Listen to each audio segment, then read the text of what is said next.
Ma fille Bernadette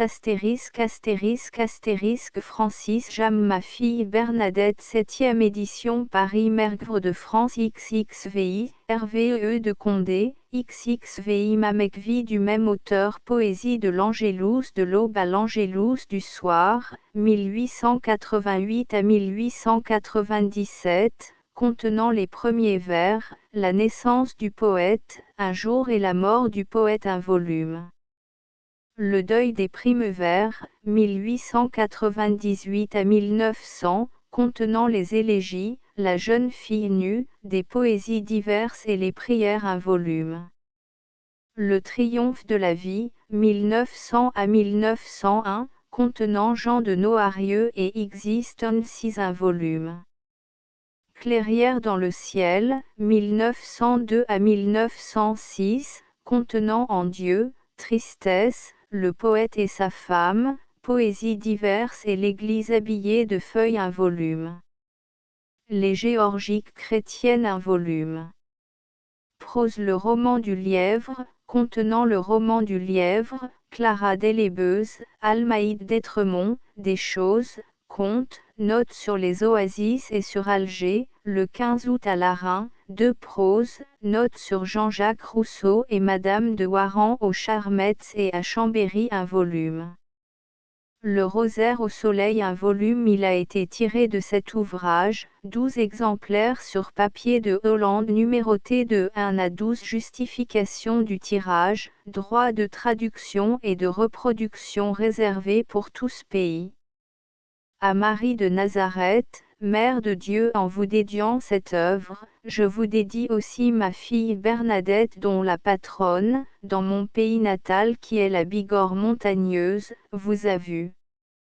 Les vieux botanistes vous dédiaient aussi leurs flores et on vous peignait à la première page, debout, votre fils dans les bras, tout entouré de lilas, de radiers bleus, de roses, de gloxinia, de wégélias, de pivoine, de boules de neige, de lis, de ces 1000 fleurs qui ne reviendront plus parce qu'elles ne sont plus cueillies pour vous par les robustes rêveuses qui se levaient au matin des myosotis et s'endormaient au couchant des capucines.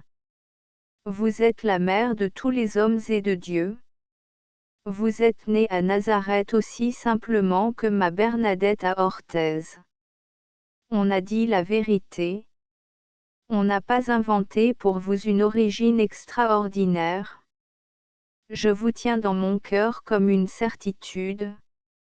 Je suis inintelligent, c'est possible, mais l'encens de toutes les fleurs créées s'élève pour vous de la terre et vous le changez en amour comme ce rosier grimpant qui s'élance à la cime des cèdres.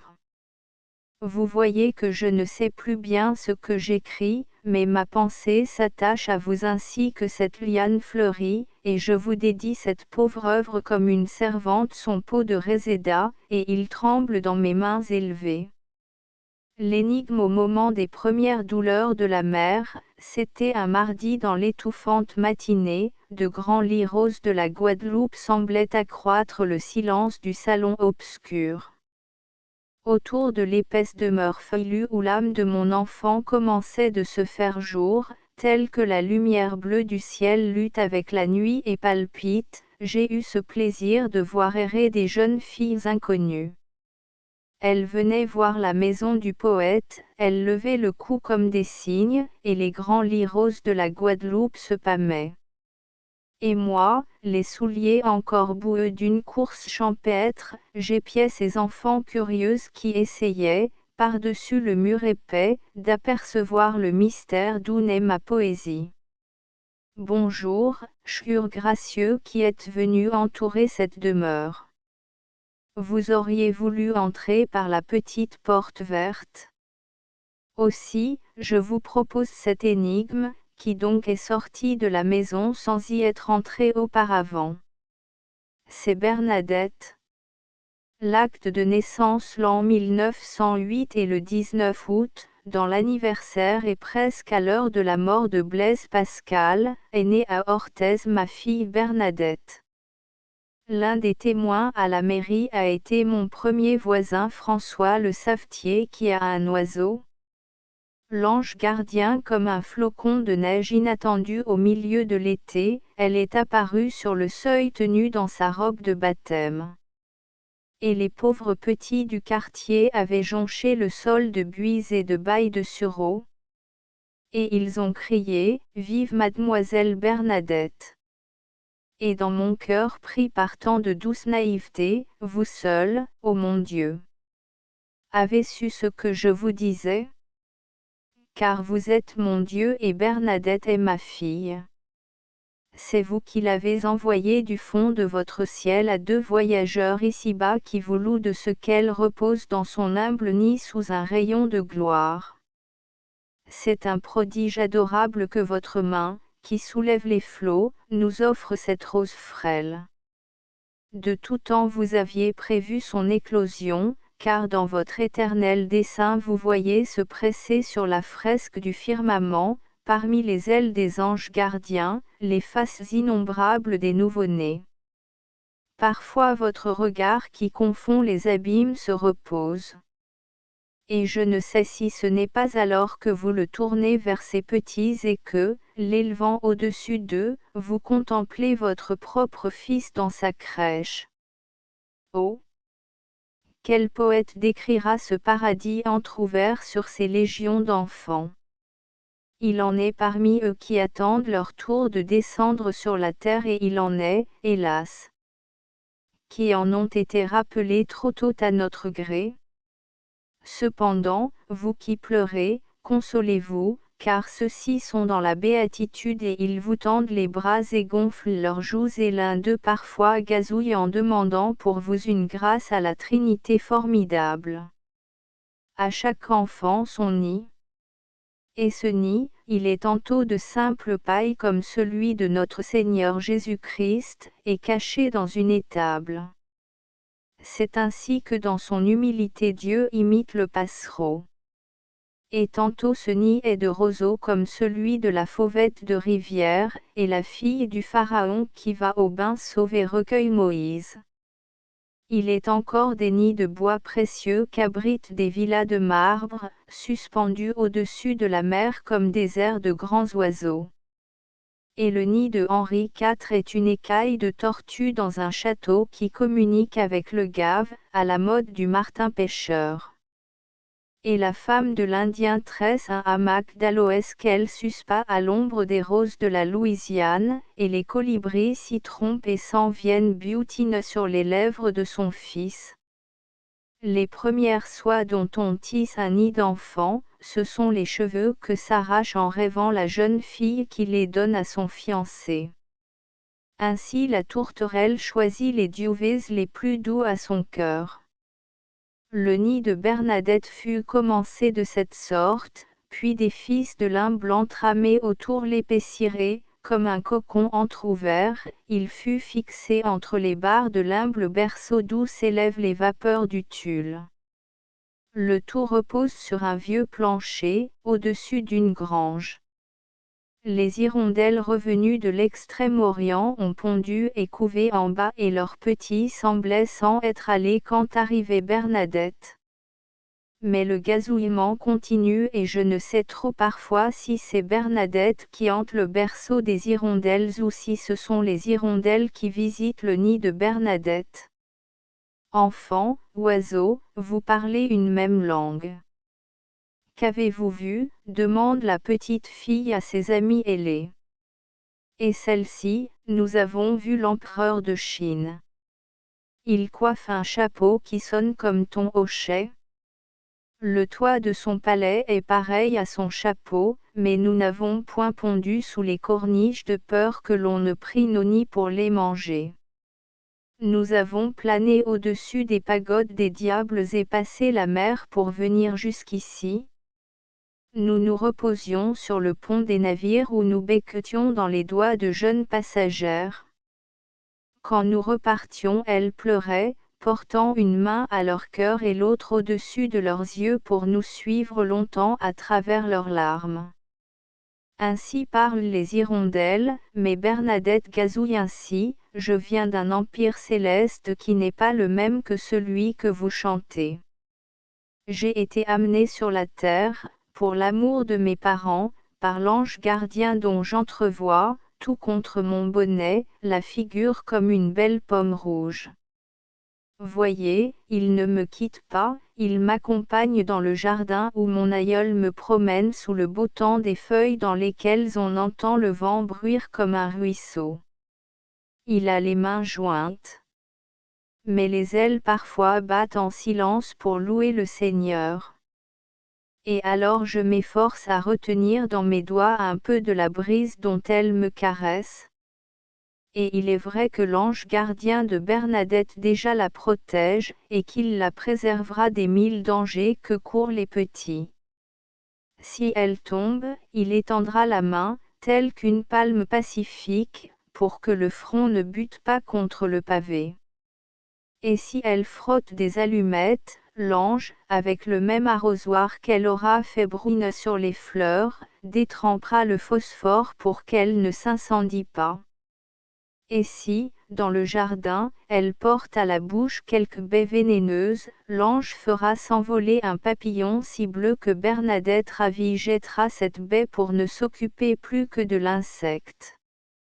Et si, dans la rue, elle s'échappe et qu'elle soit menacée d'être écrasée par quelque voiture, il saisira par la bride le bon cheval en lui disant « Je suis l'ange gardien de la petite fille. » Ô Bernadette!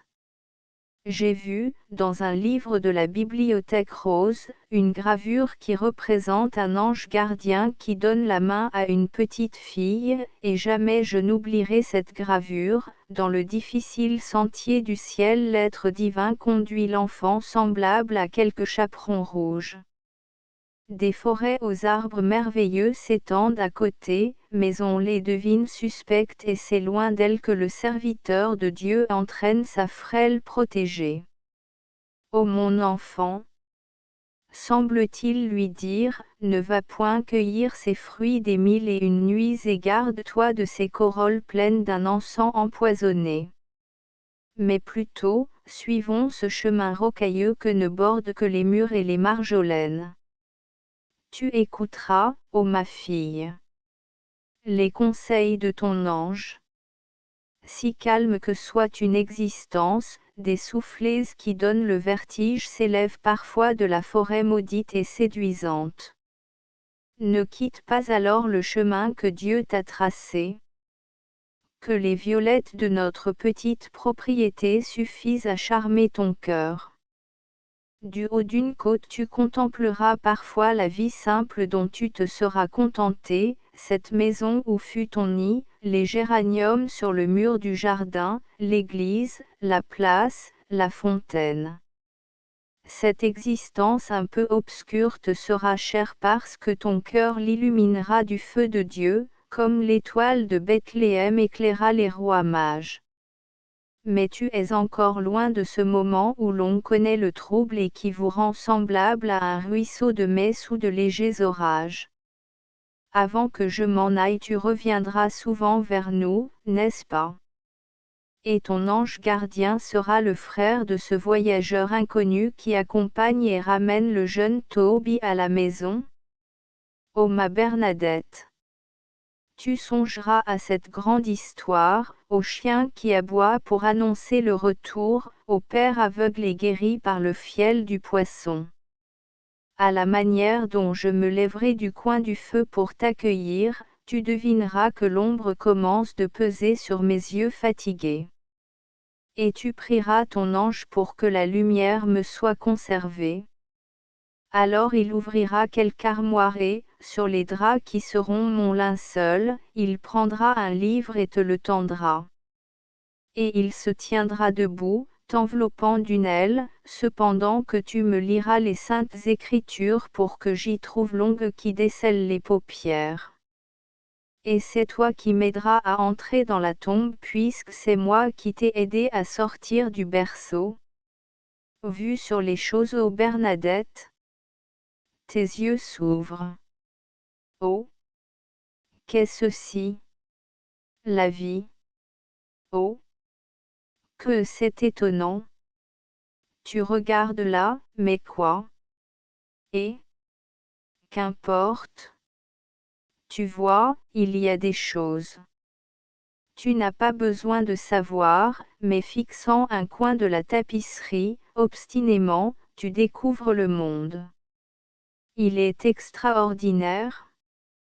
Il y a ceci que tu vois peut-être et que je ne vois plus, et il y a cela que tu ne vois pas encore et que je vois, des chevaux, des buffles, des prairies, de l'eau et la face de ta mère et son sein où ta bouche se colle comme une lappe au rocher.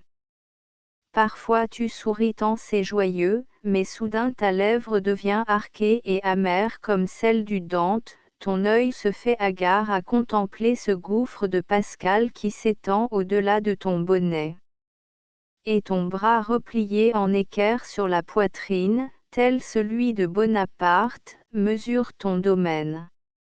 Furent-ils jamais plus grands que des petits, ces grands hommes? Oh! Non. Leurs regards passent ce que tu vois et ne savent plus s'arrêter aux objets ordinaires, tandis que ton hochet te distraira et, dans ces cercles étroits, tu enfermeras toute ta divine comédie, tes pensées et ton sceptre. Le sourire, mais puisque j'ai parlé de ton sourire, qu'il est bon. Venu des abîmes de la joie, il flotte en l'air comme un parfum et comme une couleur, puis se pose sur ton visage ainsi que l'arôme et la blancheur du lit sur son calice.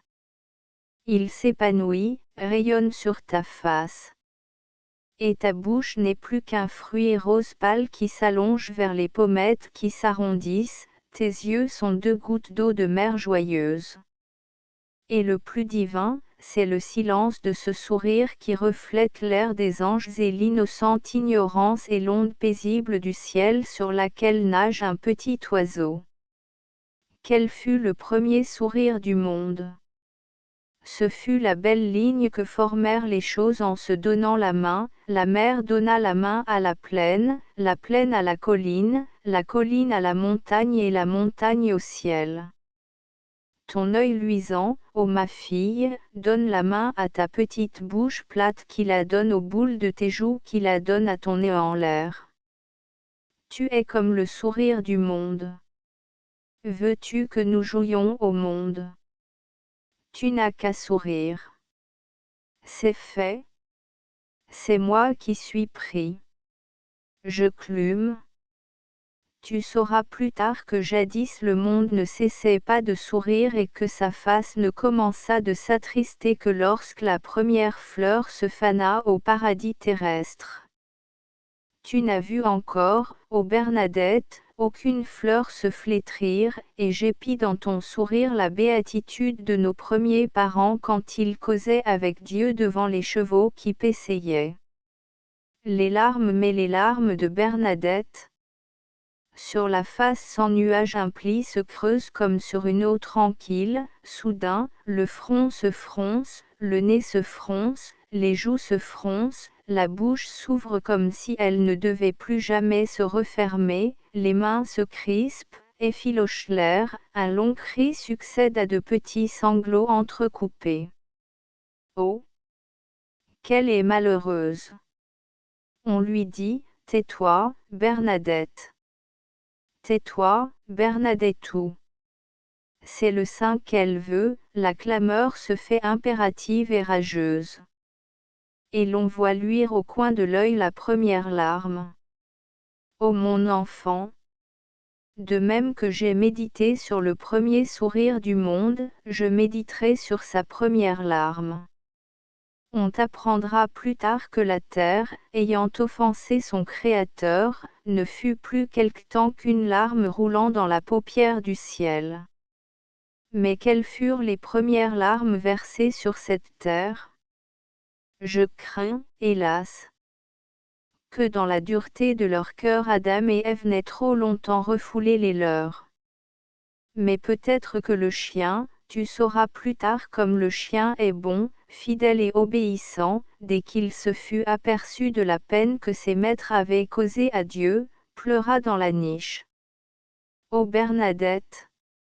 Je ne sais pas, quand je les vois s'évaporer si vite, si, tes larmes, ton ange gardien ne les recueille pas une à une et n'en fait pas un chapelet béni.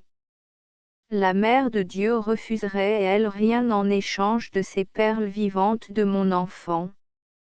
La nymphe emmaillotée, elle a l'air d'une chrysalide, et c'est dans des enveloppes imbriquées comme les feuilles d'un bourgeon qu'elle délie ses gestes. La tête seule saille du maillot, ainsi que la tête de l'insecte appelé frigane de son étui de bois, ou celle de la tortue de son test. Ce maillot, ponctué au dos du corselet par des épingles de nourrice, se bombe au milieu. Voici la mère. Elle saisit cette nymphe dans les vapeurs du berceau, s'assit, l'étend à plat ventre sur elle, dégrafe les épingles, la retourne, la dépouille de ses langes dont le dernier est souvent d'un jaune d'œuf, la met nue et la plonge jusqu'au cou dans un baquet. Bernadette soutenue sous les bras essaie de se renverser, dresse ses genoux vers son menton. Sa face exprime la béatitude, ses yeux luisés, presque, il rit. Mais, tout à coup, elle rugit. S'étant saisie d'une éponge et doigts hydrophiles, la mère nettoie et essuie sa petite. La visite aux morts on ne l'avait menée encore en ville que pour son baptême, on la promène d'ordinaire dans le jardin si vieux qu'il a toujours l'air d'être au clair de lune et d'offrir ses tonnelles aux ombres des vieux poètes. Les corolles des ouégélias, d'un rose si rose, se fanèrent au printemps, elles ont peut-être émigré en Chine, elles seront de retour avec les hirondelles. Mais hier Bernadette a visité les morts, elle a suivi, au bras de la femme de chambre, la rue Saint-Pierre dont les tuiles croulantes sont rouillées comme les clés du ciel. La porteuse s'est assise sur une tombe, elle tenait l'enfant sur ses genoux, l'enfant vêtu d'une longue robe solennelle, l'enfant semblable à un grand oiseau de neige endormi dont traînerait la belle queue. À quoi rêvais-tu, Bernadette ? Que racontait ton songe au songe des petits qui ne s'éveillent plus pour tendre la bouche aux nourrices? Tu sommeillais au milieu du sommeil. Et le silence était pareil au bruit calme de la mer. La visite aux vivants, il flotte encore tant de ciel dans les yeux de Bernadette qu'elle ne démêle pas très bien la terre ni ce qu'il y a dessus. Je ne pense point que, lorsqu'elle rend visite à nos amis et parents, elle en ait plus de connaissance que n'en aurait l'oiseau du savetier, si on le leur apportait dans sa cage. Et cependant, de Bernadette se dégage la majesté de ceux qui demeurent indifférents. C'est en vain que le jardin de la villa d'une bonne vieille dame offre à la jeune visiteuse quelques allées ratissées comme celle d'un plan et des arbres en ordre et rond, en vain que, dans le salon, le portrait d'un marin préside, en vain que l'on agite des hochets et que l'on prodigue les plus doux mots et que l'on cherche des ressemblances. Bernadette reste impassible. On redouble d'aménité, on se met à genoux devant elle pour lui mieux sourire. Elle semble ne vouloir voir que la blancheur informe du plafond. Ange, chérie, amour, mignonne, délice de mon cœur, rien n'y fait. Elle oppose à tout hommage l'air d'une reine blasée, ou d'un chat que des enfants veulent forcer d'être contents. Mais, soudain, va-t-elle sourire? La bouche s'ouvre en peau accent gravelet, un grognement en sort. On s'émeut. Oh! Oh! Oh! Qu'as-tu, petite Bernadette? Ce qu'elle a? Elle pousse dans le monde. L'arbre à lait, l'arbre accent gravelet de Bernadette, c'est sa mère. L'enfant, comme un fruit entre deux branches suspendues, se gonfle de sucre, tenu entre les bras. La bouche de la téteuse se prend au sein où les veines dessinent une voie lactée, et la sève aspirée s'épand dans ses petits os, ses mignons ongles, cette peau de rose, y fixe ses gracieux éléments, et fait de Bernadette un trésor composé de la fleur du minéral. Souvent, alors qu'aucune bise ne l'agite, l'arbre maternel saisi de joie chante. Le rire fait Bernadette en riant. La lampe brille, le feu danse, la chienne ronfle, les fauteuils sont vieux. Bernadette a tant bu que 2 gouttes glissent de sa bouche facétieuse et luisent sur les côtés du menton.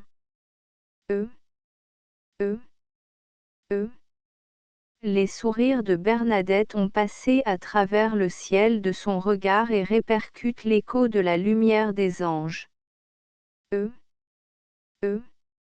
La voici dans son berceau, éveillée. La joie éclaire sa face qui éclaire le berceau et le berceau éclaire les parents.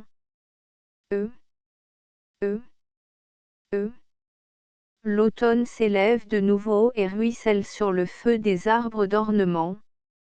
Ah! La feuille tombe et ton sourire la remplace, ô Bernadette. L'âme de la maison, le vieux mur ne s'évapore plus au soleil. Il pleut sur le perron brisé.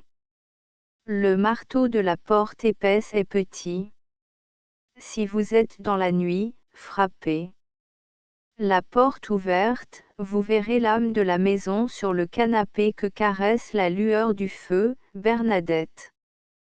Approchez-vous, elle dort, elle a l'air d'un œuf de fourmi. Le bon Dieu l'a allumée comme une petite lampe qui éclaire ce papier où j'écris ce nom, Bernadette. L'alphabet à la fleur les premiers jours qu'on la promenait dans le jardin, il y a 3 mois, Bernadette était comme le cœur blanc de cette grande fleur à la corolle verte et bleue qu'est la nature en août. Chaque chose a pour centre le centre que le désir choisit. Quand on relevait les yeux de dessus mon enfant pour les reporter au loin, le contour de la fleur c'était les Pyrénées aux pétales échancrés. L'automne a jauni la corolle dont le cœur est encore blanc. Sache donc, ô toi qui soutiens cette petite fille, que tu supportes tout le paysage qu'elle entraîne avec elle et que si elle n'eût pas existé dans l'univers n'eût pas existé sans elle, puisque Dieu l'a créée pour elle. Quoi? Toute la terre? Et tout ce pollen d'astres qu'elle ne distingue même pas encore? Penses-tu? Oui, c'est l'alphabet qu'ouvre l'Éternel pour apprendre à lire à Bernadette. Déjà, blottie au cœur de la fleur, elle épelle la lumière. Le sirop de pomme rainette, on lui a fait boire du sirop de pomme rainette. Dans quel enclos as-tu mûri, pomme rainette? Dans quel enclos bleu, pour qu'un jour ton suc fût, ô pomme rainette? Si doux remède à Bernadette. Voici la simple histoire, Bernadette n'était pas conçue, que l'enclos bourdonnait à cause d'une abeille qui est l'amour. 2 fiancés écoutaient l'abeille sans savoir que 11 mois après leur naîtrait Bernadette. Mais un pharmacien prévit non seulement cette naissance, mais que l'enfant serait un peu indisposé. C'est pourquoi, grimpant à l'échelle, il cueillit au-dessus des fiancés une pomme rainette dont il tira un extrait savant. Ô Bernadou! Tu sauras plus tard que la science est la sœur de la sagesse et que ce pharmacien est le frère de cet Apollon III Salomon lequel, nous dit la Bible, disserta sur les arbres depuis le cèdre qui croît au Liban jusqu'à l'hysope qui sort de la muraille. La répétition pour Noël. La lune, hors des nuages épais et pluvieux, ressemble au soleil si on la regarde entre les branches de cyprès du jardin. Le hibou que je suis semblerait seul devoir hanter cette retraite et gémir avec le psalmiste, Sum sicut nicti corax in domicilio. Cependant tout près de moi, dans le salon, j'entends cette note sourde et timide qu'émet la colombe sauvage au jour chaud.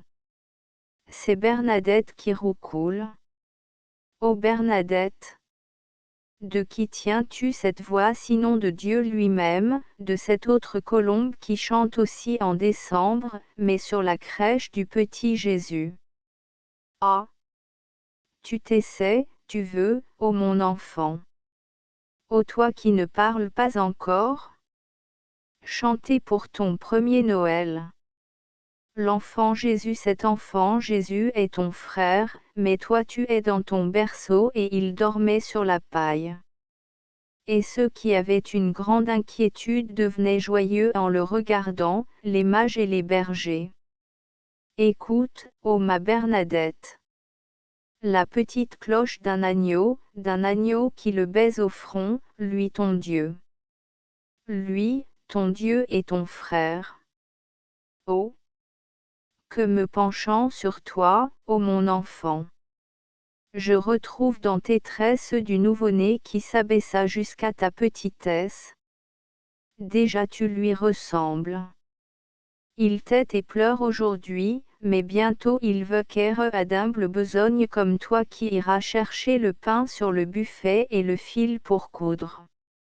Mais, toi plus grande, je te conduirai vers la bleue montagne de Lourdes pour te le montrer auprès de sa mère.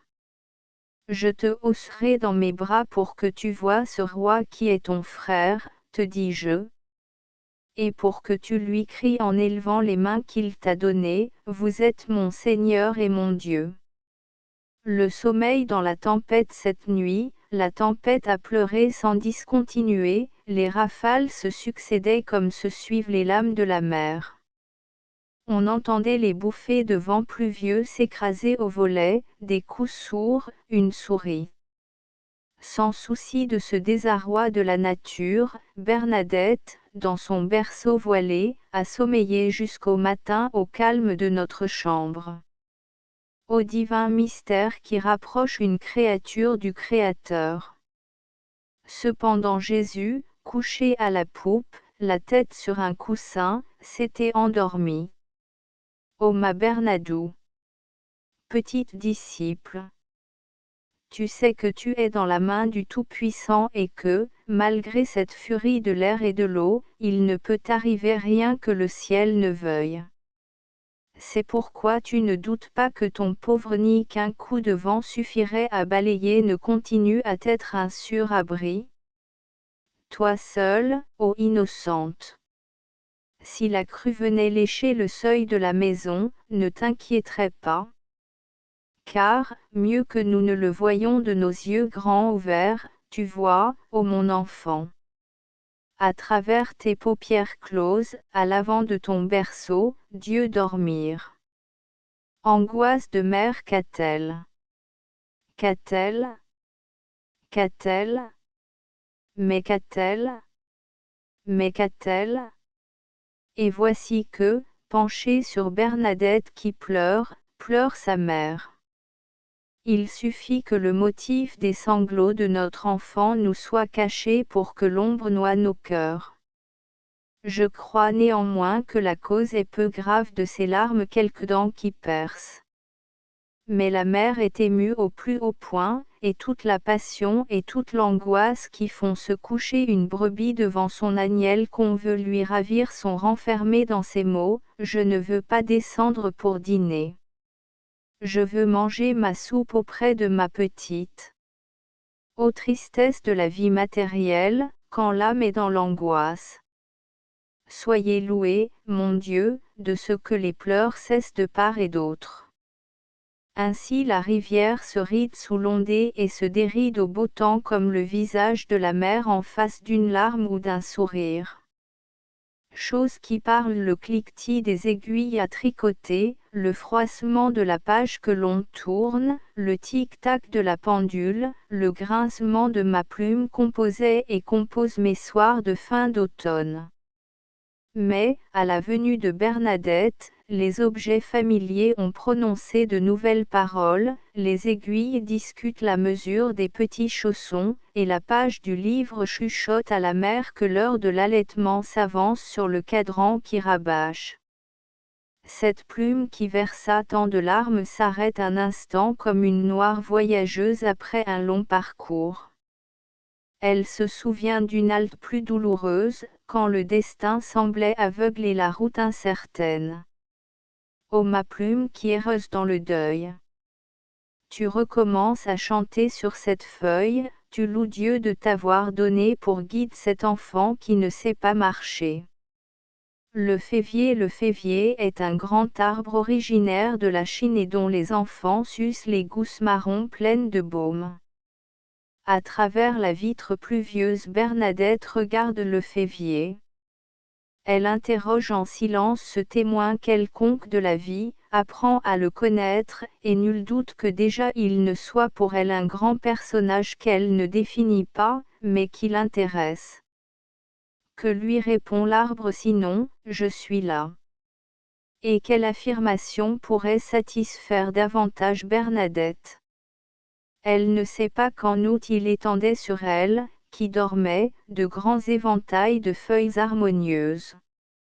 Ma petite fille, je laisse un peu d'ombre sur ce papier pour que tu saches que moi aussi, dans ma belle saison, j'ai fait chanter mes feuilles sur ton sommeil. La nativité, ton premier Noël est passé. Les constellations ont tremblé à minuit, cerf-volant d'or oblique. Et le cœur de ta mère et le mien étaient parfumés d'encens. Et j'écoutais bruire dans l'ombre je ne sais quelle rouée de sainte. Gloria in excelsis Deo et in terra pax hominibus volutati. Mais était-ce bien le rouet d'une sainte accompagnant de son ronron les frustres ponts des bergers? Non, c'était ce doux vent que ta respiration produit durant ton sommeil, ô Bernadette. Le ciel peu à peu devenait une pelouse et ton souffle y montait, tandis que descendait celui des anges. Et les brebis des hommes étaient assises, élevant leurs pattes fatiguées, deux pattes, en signe d'adoration. Et puis elles parlaient pour baiser au museau les brebis de Dieu. Et puis elles revenaient sur la terre et s'acheminaient vers la crèche du pauvre. Et le diadème du roi nègre brillait sous l'étoile. Et des milliers de pas marquaient la neige, le pas de ceux qui répétaient, Laudamus te, Benedicimus te, Adoramus te, Glorificamus te. Et les pas des chameaux des mages, et même des pas de petits oiseaux. Il y avait 3 passereaux, le père, la mère et le fils qui allaient à Bethléem et qui parfois s'arrêtaient pour saluer le monde plus vaste que le désert. Et puis j'ai vu, ô Bernadette. Une empreinte chérie, celle de tes pieds, ô qui ne sait pas marcher. L'empreinte envoyée par ton cœur, imprimée au seuil de l'étable. Et tandis que ton frère divin, 4 mois plus jeune que tu n'es, dormait entre la Vierge et le charpentier, il m'a semblé que tu étais là, debout, chantant le chant de ton doux sommeil. La petite voiture, on lui a acheté une petite voiture qui a 4 roues comme la grande ours et que ma femme pousse sur la route. Je marche auprès avec la chienne, et le paysage glisse. Douceur rustique d'un ménage modeste, constellation terrestre, poème prêt à éclore, si grand par sa médiocrité même, le père, la mère et l'enfant qui se répètent tels que les vers d'une strophe qui ne lasse pas. Il est des voitures plus luxueuses que n'est la tienne, ô Bernadette. Mais nous avons fait ce que nous avons pu, et semé d'une tristesse bien douce que nous n'ayons pas pu davantage. Il est bon de sentir que si Dieu ne nous donne pas la richesse, il nous épargne la pauvreté. Pas la richesse. Ah! Que dis-je? Il y a un trésor dans la petite voiture. La neige interrompt soudain le renouveau des pépiments, des roulades et des sifflets tandis qu'hier encore les fins d'uvées des blés naissants recouvraient la terre çà et là, pareil aux cheveux de Bernadette, aujourd'hui le vieil hiver a fait tondre sa barbe. Il n'y a plus d'autre évocation de printemps que des fumées qui se balancent au-dessus des chaumines et forment des touffes lilas fleuries au soleil des petits feux ménagers. Au bosquet de la halte des pauvres en hiver. J'ai hissé Bernadette sur mon bras, de telle façon qu'elle put apercevoir les toits qui semblent basculer et les terreaux que l'on dirait picorés et les feuilles qui ont du coton dans les oreilles. Elle a contemplé tout cela avec une curiosité qui figeait son sourire. Que la nature est donc belle, mon Dieu. Elle change encore de robe, mais cette fois c'est une robe comme la tienne, ô Bernadette. La robe d'une nouvelle-née, robe où mûrit le grain de blé ou le cœur de l'homme. Regarde face à face cette grande sûre, la terre qui, demain, après son sommeil, se remettra à gazouiller. Elle te garde son cœur, ce grain de blé, afin qu'un jour Dieu puisse entrer sous ton toit, de nouveau recouvert par un voile de neige, le voile de ta première communion. La première dans la rose ouvre la bouche pour prier Dieu en silence, et cette oraison amène une larme jusqu'aux lèvres des pétales. Ta bouche s'ouvre aussi, ô Bernadette, pour louer le Seigneur. Et ta première dent vient à poindre comme la goutte de rosée sur la corolle. Il fallait bien que tu obtinsses quelque faveur de la Trinité, puisque depuis 6 mois tu lui souriais de ce sourire si bon. L'Éternel te convie ainsi au banquet où ce grêlon percera la cerise de feu, le raisin vert d'eau, la prune d'air bleu et la pomme grise comme la terre. Ô mon enfant! Ta mère qui l'a arrosé de son lait a poussé des cris de joie quand ce germe a pointé. Mais moi je m'attriste un peu. Ô Bernadou! Pourquoi cette petite dent? Le lait de ta maman n'est-il donc pas si doux qu'à jamais il ne te suffise? Portrait à 6 mois, l'âne de caoutchouc siffle comme un nid, le hochet tombe, la poupée est repoussée. On redonne à Bernadette le hochet qu'elle mord et qui retombe aussi et, quand on le lui remet, c'est l'âne qui va rejoindre le hochet. Et ainsi de suite, et l'aïeul sans se lasser ramasse les jouets tandis qu'un bourdonnement et de petites bulles sortent des lèvres de Bernadette dont je contemple la face. Cette face ressemble à la pleine lune à qui les simples prêtent des yeux, un nez et une bouche faits avec des ronds. Mon enfant me sourit soudain, et cette impression s'accuse davantage d'une lune naïve que des nuages qui glissent, recouvrent et découvrent tour à tour. Le sourire, c'est l'éclaircie. Prière du matin et du soir Bernadette, lorsque tu t'éveilles au matin, la lumière délicate met un baiser couleur de prime vert jaune aux lèvres du contrevent. Et ce baiser glisse jusqu'à toi, et alors tu pries Dieu dans un langage incompris de nous, un langage qui est celui des oiseaux à cette heure où le ciel éclaire la nuit. Bernadette, lorsque je t'élève vers le Seigneur, le soir, avant de te recoucher, tu souris et ta bouche est comme la braise d'un encensoir. Ta jeune prière c'est toi-même, ton innocence qui ne parle pas. Un jour tu diras, Notre Père. Mais à présent tu contemples ce Père sans trouver aucun mot, et ton oraison ressemble à celle des oiseaux qui se taisent à cette heure où la nuit éclaire le ciel. La vaccination, elle avait une bonne grosse tête, pas méfiante du tout, tandis que le docteur préparait son bistouri pour la vacciner. Elle ne savait pas, elle. Est-ce que ce n'est pas toujours pour se faire du bien que l'on se rapproche? Pour donner un baiser ou à téter? Elle était si sûre de ce que l'on ne lui voulait aucun mal qu'elle n'en a ressenti aucun, l'innocente. Et tandis que sous l'épine d'acier n'essayaient 4 petites roses rouges, la figure de Bernadette exprimait la confiance et peut-être un peu aussi l'étonnement. Je ne sais pas ce que vous faites, avait-elle l'air de nous dire. Je songe à ce que l'on m'a dit que fit notre Seigneur quand, les rites voulant qu'il saignât de sa propre main un agneau pascal, il ne sut du bout du couteau que lui donner une caresse. Ô mon Agnel! Je pense qu'avant qu'un autre que notre Seigneur le tuât, ton frère l'agneau dut avoir le doux regard dont tu nous fixais en attendant ta première blessure.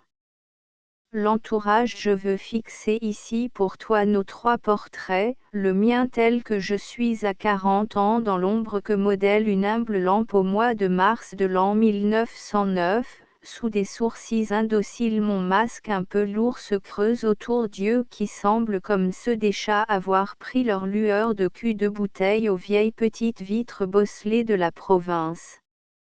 Sous le lorgnon miroitant de myope, qui enfourché obliquement un nez plutôt fort ébusqué dont le bout s'abaisse parfois en s'arrondissant pour aspirer quelque ironie que lance la bouche sensuelle, ses yeux sont tantôt d'une grande dureté, tantôt d'une grande douceur. De la colère au calme ils passent sans transition et leurs ondes ridoux aplanissent le front un peu fuyant plus apte à refléter des images qu'à moule des pensées. Les oreilles moyennes s'enroulent simplement. Les cheveux qui grisonnant et s'éclaircissent et les crins emmêlés de la barbe noire et blanche n'ont pas de beauté, seuls les yeux et les mains. Depuis peu le corps s'est beaucoup élargi, un homme qui accepte enfin d'être tel qu'il a été pétri. Il a assez souffert, assez aimé, assez prié pour renoncer peu à peu à toute grâce qui n'est point divine, le père de Bernadette. Ta mère, à 26 ans, est une grosse rose dont les joues supportent comme 2 hannetons les yeux qui semblent bourdonneux et s'envoler. Son double petit menton, vu de profil, est assez d'un Louis XIV, et sa bouche, sous le nez large mais bien fait, a la forme d'un chapeau de polichinelle. Le sourire découvre les dents brillantes et petites dont 2 plus aigus en haut ont poussé en avant et de chaque côté. Elle aime et elle rit de tout son cœur qui est d'or et agité au moindre souffle comme celui de la rose. Aucun grain de rosée n'accueille si vite le soleil qu'une de ses larmes le sourire. Sur son chignon un ruban est posé, frère de ce papillon du Brésil qui, au-dessus de la cheminée, luit comme un miroir d'azur. Elle porte ce soir un corsage clair et une robe sombre, elle est assise sur une chaise basse en face du feu et je lui dis, Ginette, il est temps de prendre ton quinquina. Elle sort un instant, puis revient et se penche sur ce papier avec tendresse et va se rasseoir. Maintenant fondue dans l'ombre elle babille d'une voix nerveuse qui se fait si chaude pour le chant. J'entends qu'elle dit, l'air de petit myosotis, il y en a de très fines. De quoi parle-t-elle? Cependant que tu dors, ô Bernadette. Toi qu'elle placera comme un bouton de rose sur son cœur qui te nourrit. Tout auprès de ta mère il y a une grande ombre, la plus grande du salon, et la flamme éclaire la face de cette ombre et la neige éternelle de ses cheveux et, sur le nez long, très en avant des yeux couleur de lin, s'appuient les cercles d'or qui jadis autour d'autres yeux encadrèrent des choses et des êtres des Antilles. Ô Bernadette! C'est ton aïeul paternel, c'est de la nuit vivante à genoux devant toi et elle te serre contre son vêtement sombre comme le soir serre une étoile. Le Père des Pères hier, fête de Saint-Joseph, on t'a conduite à la chapelle de l'Hospice. Tu sauras plus tard quel père fut Saint-Joseph qui, dans les mauvais chemins, tirait par la bride le petit âne qui servait de monture à la Vierge pressant contre son sein son Bernadou chéri qui est est-ce que de bon père encore dans l'histoire sainte. Que tous ces pères prient pour nous le Père qui nous a mis dans son cœur pareil à un jardin qui n'a pas de porte. Vers la source ô Bernadette dont on compte tous les doigts avec amour. Dont on entend les petits ongles gratter parfois le dessus du berceau. Voici que l'on t'a habillé pour te mettre dans la petite voiture et ton bonnet rappelle la coiffe d'un pharaon et ta robe de mousseline est comme un liseron blanc que déborderaient deux étamines, tes jambes agitées par la brise de l'impatience. Tu es couché dans la voiture que nous poussons tour à tour ta mère et moi, et tu souffres un peu de ta dent, tu tires la langue d'un air boudeur. Nous quittons la grande route, nous stoppons dans un sentier auprès d'un talus qui borde un ruisseau, jamais on ne t'a conduit aussi loin dans la campagne. Je t'élève dans mes bras au-dessus de la haie, mais tu ne peux encore saisir ce qui dépasse l'horizon d'une chambre et tu ne fixes ni les montagnes ni les champs. Cependant notre voisin, le petit ruisseau, jase. Tes yeux s'abaissent vers lui et le contemplent. Dieu l'a placé là pour qu'il amuse, ô toi qui ne verrais pas l'océan, mais qui regarde vers la source dont tu es si près encore. Le rosier qui gazouille, je crois que Bernadette parle quand elle gazouille. Que signifient ces phrases qu'elle module et qui m'impressionnent dans le silence de la nuit? Le parler de Bernadette est comme un rosier dont les fleurs sont encore closes. Les mots sont encore fermés, l'un après l'autre ils s'épanouiront, déjà ils s'entr'ouvrent. Mais ce langage encore en bouton, les innocents du ciel seuls le comprennent. Puissions-nous, ô mon enfant, soigner bientôt le doux rosier de tes mots enfin délivrés, et diriger ses branches dans un bel ordre qui assigne à chaque fleur sa place, le mot Dieu comme une rose rouge, au centre de l'arbuste, et la plus haute pour que le parfum de ses surmonte vers elle et que tu la vois toujours dominer. Oh!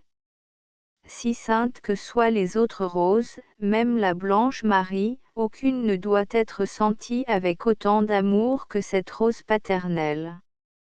Ô mon enfant, que le mot Dieu ne fleurisse jamais sur tes lèvres, sans que tu pries pour les pauvres jardiniers qui auront aidé à son épanouissement. Après ce mot, tu délieras de leurs quelques de silence les mots qui disent les élus, les hommes, les animaux, les plantes et les pierres. Et tu nommeras ainsi une à une au Seigneur toutes ces merveilles plantées dans ton cœur, puisqu'en te faisant croître dans le sien il t'a appelée Bernadette. Premier printemps, tu es entré depuis 5 jours dans ton premier printemps. Quand j'étais adolescent, j'aimais de toute mon âme cette époque où mes rêveries fleurissaient avec la rose rustique, l'aubépine et l'anémone sylvie. Je vibrais comme une ruche et me nourrissais d'avenir. Il y avait un banc dans un bosquet. Et les jeunes filles que j'avais suivies tiraient derrière elles les lourdes portes qui se refermaient sur leurs yeux flattés, interrogateurs et liquides. Les pluies fines dans la poussière sentaient bon. Ô mon cœur, qui fut longuement balancé, tel que dans la haie le rameau que l'on touche en courant, que faisais-tu de ces trésors vivants cachés en toi comme des dormeuses dans leur demeure? Mon cœur répond, ce que j'ai fait de ces impressions de printemps, je les ai mûries en secret pour qu'elles prissent une forme. Des teintes de la rose rustique, de l'aubépine et de l'anémone sylvie, du chant des oiseaux des bois, de la naissance mystérieuse de l'amour, des légères larmes de l'averse sur la terre et du balancement des branches j'ai pétri Bernadette. Les rameaux, ta mère regrette que tu ne puisses déjà soutenir une branche de laurier béni d'où pendent des ufs de sucre, des gâteaux, des noix dorées. Tu n'élèves vers le Seigneur que tes mains nues, séparées des poignets ronds par un pli fin comme un fil de soie auquel rien n'est attaché. Jeudi et vendredi saint, ton ami l'enfant Jésus a gagné à la sueur de son front, dans l'atelier de son père, un morceau de pain qu'il te garde pour quand tu auras faim. Et il a dit, mon père, si vous voulez, avec le reste de ce bois faisons un berceau encore. Il a tant fabriqué de berceaux, le pauvre enfant Jésus, qu'il n'est plus resté pour lui que 2 poutres où il s'est étendu. Tant de berceaux dans l'échoppe du charpentier ont été fabriqués. Et le tien, Bernadette. Ah! Les gens qui dans l'étroit atelier de ce père et de ce fils s'asseyaient parfois pour leur dire bonsoir ne savaient guère que là, chez Joseph, tous les berceaux du monde à venir devaient être faits. Un jour il semblait que le bois fit défaut, qu'il n'en resta plus que juste ce qu'il fallait pour la croix de Ns. Et la mère au cœur transpercé s'écria, ô mon fils! Quelle place te restera-t-il pour mourir sur ce bois? Mais l'enfant Jésus sourit et il prie encore sur sa croix. Et, dans notre chambre se dressait ton berceau, ô ma Bernadette. Que je marque ici, d'une façon particulière, tes premiers jeudis et vendredis saints, n'avais-je pas écrit au début de ce livre que ton ange gardien te protégerait, qu'il écarterait de toi le cheval emporté. Or jeudi, quand vous alliez être écrasés toi et ta petite voiture par un attelage emballé et sans conducteur, les chevaux ont dévié tout à coup d'eux-mêmes en te frôlant. Et, le lendemain, notre Seigneur est mort à ta place. Pac, l'œuf de la poule blanche luit dans la mousse et l'ajon fleuri à chanter. Cocorico. Cocorico. Ma Bernadette, les fidèles ont communié. La calme splendeur de Dieu baigne les collines, le soleil brun des frelons ronfle dans le jardin verni, le chant du rossignol dans la matinée est plein d'encens, la terre s'entr'ouvre, la mort est morte, tu vivras à jamais, ô Bernadette. Car en toi, autour de toi, à l'infini, le ciel s'étend. Le Seigneur est si humble que Madeleine le prit pour un jardinier. En ce jour il t'appelle peut-être sa petite sûre, parce que le grelot de ton hochet sonne comme la clairine d'une agnelle pascale. Alléluia. Alléluia. Nuit souffrante dans la triste nuit tu tousses et nous nous livans pour te soigner. La flamme rousse et bleue de l'alcool fleurit sous la casserole grésillante, et les perles fines de l'air se détachent du métal, montent crever à la surface de l'eau, y sont remplacées par d'autres, de plus en plus rapidement, jusqu'à l'ébullition complète. Quelle angoisse de voir ta petite figure se contracter sous la toux. Mais quelle grandeur que de veiller sur toi. On n'entend que l'eau et la flamme. Et, au milieu du sommeil qui entoure la maison, nous nous tenons debout ta mère et moi avec, pour témoins et amis, Dieu. Ne nous abandonnez pas, ô Sauveur. J'ai confiance. Ne nous montrez point dans notre enfance cet affaissement où vous avez été. C'est assez que, dans le chemin, vous soyez tombés sous la croix en nous jetant un regard interrogateur. Nous avons calmé Bernadette et maintenant elle s'est assoupie. Son souffle qui devient paisible me prend comme une berceuse. Et c'est ainsi qu'à mon tour mon enfant m'endort. Fête Dieu ta première fête Dieu, tu l'as passée loin d'Orthez aux Aigrets, dans le pays qu'habite la maman de ta maman. Tu avais une couronne retenue par un élastique, une couronne de roses blanches, si petite que l'on eût dit des camomilles, et un panier suspendu au cou pour que tu fisses semblant de jeter quelques pétales au passage de notre Seigneur. Tu ne sais même pas ce que c'est que de jeter des fleurs. Et alors on te prenait la main et l'on te faisait essayer ce geste d'en lancer à Dieu. Comme il a dû te regarder. Quel attendrissement n'a-t-il pas dû avoir en sentant sa toute-puissance envelopper ta faiblesse? La fête Dieu est si belle et si bonne qu'il semble que ce jour-là le feuillage soit plus ombreux, le gâteau plus sucré, l'herbe plus verte, la cerise plus rouge, la rose plus rose. À cette fête Dieu paraissais-tu donc, de même que la rose, plus Bernadette que jamais. Non, car pour nous, ô ma fille, tu es la fête Dieu de tous les jours. Nouveau progrès, tu t'émancipes lentement, tes jambes et tes bras se délient, tu peux redresser à la façon d'un rameur ton buste dans ton berceau. Tu appelles la chienne, Ian, Ian. Tu commences d'apercevoir les détails, les reflets des glaces où tu te souris de tes 6 dents. Tu t'intéresses à tout avec passion. Tu regardes d'un œil soutenu les anguilles que je rapporte de la pêche. Le grand chaos pour toi s'ordonne. La vue du sirop purgatif et de la seringue te font pleurer. Viendra le jour qu'au-dessus du miroir noir tu voudras saisir le papillon de feu bleu qui, dans son cadre, évoque les forêts dont mon père m'a transmis l'ardeur, forêts qui baignant sans doute dans un ciel pareil à cet insecte géant qu'écaille une limaille d'azur.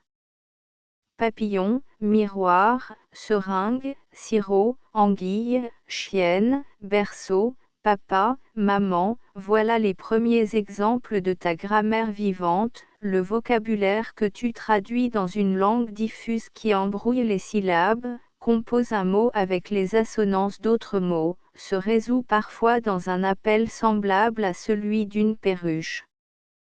Ton progrès est une agitation. Comme le jeune oiseau tâte l'air avec ses plumes, tu palpes le monde avec les ailes de ta petite âme qui bat, qui est là pareille, quand je te tiens, à cette fauvette au bord du nid, ta petite âme qui est là au bord de tes yeux, de ta bouche et de ta vie, qui est là. Et tu cries. Et tu cries. Et tu saisis à 2 mains ton pied nu et tu le portes à ta bouche, parce qu'un pied c'est pour s'amuser. Le trousseau de clés dans sa voiture, à l'ombre de l'acacia, Bernadette me sourit comme la lune en plein jour. Entre les pavés de la cour, un plantain est si net qu'il semble une tache d'eau sur la lumière. La vie, telle qu'une mer calme, fait entendre son murmure et l'enfant joue avec un trousseau de clés. Elle jouera longtemps avec ce trousseau de clés, heureuse de toute nouveauté, et si douce sous son petit chapeau de paille d'où pendent 2 pompons de fleurs d'artichaut. Qu'il est beau, ce monde où chaque chose se découvre peu à peu. Voilà, il y a donc encore, en dehors du polichinelle, de la poupée et du chat d'étoffe, il y a des clés. Mon Dieu, se dit sans doute Bernadette, il est bon de vivre à cette heure-ci sur une terre où il y a quelque chose de brillant qui fait du bruit et que je mords. Le pèlerinage accompli, je vous salue, patronne de ma petite fille. Ayant quitté un jour votre chaumière pour paître comme d'habitude vos brebis au bord du Gave, vous qui n'aviez rencontré jamais au pied de la montagne que des gens obscurs comme leurs foyers éteints, vous avez vu la mer de Dieu plus brillante qu'une étoile. Le choc de vos sabots sur les galets cesse. Et tout à coup il n'y a plus rien que de l'amour, il n'y a plus rien que de l'amour. Vous êtes à genoux. Vous la voyez? Elle? Et c'est cette terre de bénédiction qui la supporte parmi des roses, ma terre à moi, la terre pétrie de ciel et pleine des murmures affectueux des torrents et des brises chargées de pinsons. Comme je l'avais promis, nous sommes allés présenter notre Bernadette à votre Vierge, ô Bernadette. Ainsi, ne sachant plus que faire pour témoigner de leur reconnaissance, des enfants qui ont reçu un trésor vont l'offrir à celui qui le leur a donné. Le royaume des cieux est pour ceux qui leur ressemblent. Saint Matthieu, 19, 14. Tu sauras plus tard, Bernadette, qu'un saint n'a pas une figure différente de celle d'un autre homme et que, même dans sa niche, il ne diffère pas beaucoup en apparence d'un vieux qui se tient debout dans un petit magasin. Il te faudra donc être bien respectueuse envers tout le monde puisque telle ou telle personne peut être une sainte sans que ce soit écrit sur sa figure. Il est probable que Bernadette de Lourdes est une sainte, puisqu'elle a vu la Vierge. Cependant si tu regardes un jour son portrait, tu verras qu'elle ressemble à une pauvre paysanne pas bien jolie qui vendrait des pommes au marché. C'est dans le cœur qu'est la sainteté, comme de l'eau pure dans une cruche sous des feuilles. Sous les vêtements Dieu remplit cette cruche peu à peu avec de l'eau de ciel sans que personne voie tomber cette pluie, pas même celui ou celle qui la reçoit. Cette eau doit être bonne puisque ceux qui en ont le cœur plein se mettent à genoux pour remercier le Seigneur de les avoir ainsi désaltérés. Mais comment, demanderas-tu, faire que mon cœur soit la petite cruche de Dieu? En le gardant toute ta vie, ce cœur, tel qu'il est aujourd'hui que tu as un Naën. Ainsi soit-il. T'es mort ton bisaïeul Jean-Baptiste, la figure ronde et rose, les cheveux en brosse arrondis et noirs comme les cours favoris, les yeux bleus sous des lunettes d'or, le nez et la bouche petits et bien faits, un peu trapus, il charge son fusil non loin de l'habitation de planches que surmontent les plumeaux des cocotiers. Il tue un ramier qu'il met dans sa carnassière. Et le souffle de la mer lui apporte l'odeur de la cuisine des Noirs. Il y a une tempête. Le voici maintenant sur une chaloupe. Il va au secours d'un navire en danger et le sauve. Il y a un tremblement de terre, beaucoup de maisons s'effondrent sur les habitants de la Pointe-à-Pitre à midi quand les fourneaux sont allumés. Il ampute des bras et des jambes. Il se dévoue lors d'une épidémie de choléra. Il a la croix d'honneur. Mais que lui importe la chasse, la saveur épicée des mets et ses actes de courage récompensés. Sa compagne charmante est morte en rentrant à la Guadeloupe, malgré tous les soins qu'il lui a fait donner à Paris, malgré l'habileté des chirurgiens. Il est seul, ses enfants sont en France au collège. Son cœur est malade et il pense avoir trouvé, pour en accélérer ou ralentir les battements, le jus de la verveine. Ta bisaïeule Antoinette elle passa la mer plusieurs fois, des Antilles en France et de France aux Antilles où elle mourut en touchant terre, comme une vague gémit et s'efface. Ses traits sont absents, il ne reste d'elle que du corail, de la soie et 2 raisins d'or qui tremblaient à ses oreilles. Ton grand-père paternel le front courbe, les tempes larges et plates, le nez busqué, les yeux noirs, la lèvre supérieure retroussée, la barbe grise en pointe, le port de tête en arrière, de haute taille, il était fait davantage pour vivre en grand seigneur à la Guadeloupe que dans ce bureau où il gagnait notre pain en usant son cœur. Tout est bien en ordre sur sa table de travail. Le vieil huissier qui, lorsqu'il sut en marchant, fait sécher sa chemise sur son parapluie qu'il ouvre au soleil, vient faire enregistrer des papiers et s'en va. Entre le notaire qui se plaint de ce qu'une pie apprivoisée lui dérobe des objets brillants. Il cause un moment de sa chasse aux petits oiseaux épars. Voici le conservateur des hypothèques. Receveur, dit-il, je venais vous inviter à manger un lièvre que j'ai failli tuer. 4 heures sonnent. Je sors avec mon père dans la campagne chaude et bleue. Il amorce sa ligne. Aujourd'hui sur la berge où il fut il n'y a plus que de la lumière. Un frère de ton bisaïeul Jean-Baptiste médecin puis juge de paix il avait une tête ronde, je n'en sais guère plus sur son physique, il demeura garçon jusqu'à un âge assez avancé. Il avait étudié chez Dupuytren et se consolait de l'abandon de la chirurgie par l'abattage des arbres. Il les sciait lui-même au moment que leurs fruits commençaient de mûrir. Il préparait par la chimie des dragées et du civet de lièvre. Il jouait du corps de chasse dans la garde nationale. Et il était galant avec les dames, en voici la preuve, un jour qu'il chassait il se brisa un os de la jambe et se traîna jusqu'au bord d'un fossé où il s'assit. Une voiture de jeunes femmes passa. Ne voulant pas qu'elle eusse le désagrément de le savoir estropié, il fit comme si de rien n'était. Et, se soulevant sur le talus, il les salua de son plus souriant coup de chapeau. Un autre frère de ton bisaïeul Jean-Baptiste se fut une vie de duel, emporté comme une tempête, et puis la mort prématurée à la Havane dans la désolation d'un soleil jaune comme la fièvre. Rien. Rien. Il ne reste de lui rien que la miniature de sa fiancée Mademoiselle Dubarry dont j'interroge la beauté méridionale. N'avez-vous pas bien souffert quand loin de vous le bien-aimé courait les aventures? Elle me contemple d'un air désabusé. Clémence, sœur de ton bisaïeul Jean-Baptiste, elle était protestante comme sa mère et c'est sûr, maigre, avec des yeux verts et perçants dans une figure anguleuse.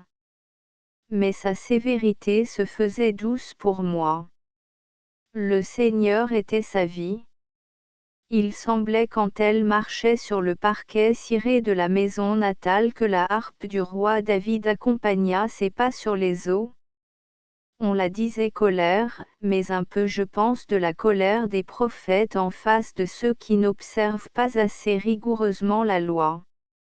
Pour ceux qu'elle voulait convertir, elle ne connaissait pas de trêve et sa voix chargée des orages de l'Ancien Testament retentissait jusque dans les Églises.